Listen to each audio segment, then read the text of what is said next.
Et interview med Mette Frederiksen bliver i øjeblikket misbrugt af russiske kanaler. En kendt russisk tv-vært, Olga Skarbeva, hun påstår, at Mette Frederiksen har indset, at Ukraine vil tabe krigen imod Rusland. Og hun deler den her udlægning med sine 250.000 følgere på Telegram. Men den her påstand, den passer altså ikke, fordi at i interviewet med Financial Times, som der bliver omtalt, der taler Mette Frederiksen slet ikke om et muligt ukrainsk nederlag. Hun understreger tværtimod, at EU-landene de skal styrke deres forsvar og fortsætte støtten til Ukraine. Skarbeva henviser til et citat, hvor Mette Frederiksen hun siger: "Den østlige flanke er en af vores højeste prioriteter, fordi der kun er ét land, der virkelig truer Europa, og det er Rusland.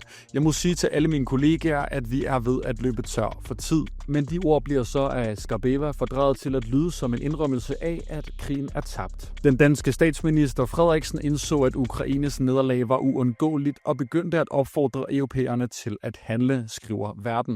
Tjekte har forsøgt at få en forklaring fra Olga Skarbeva, men hun er desværre ikke vendt tilbage. Mette Frederiksen ønsker heller ikke at kommentere på sagen. Men du kan læse den her historie og mange andre inde på tjekte.dk.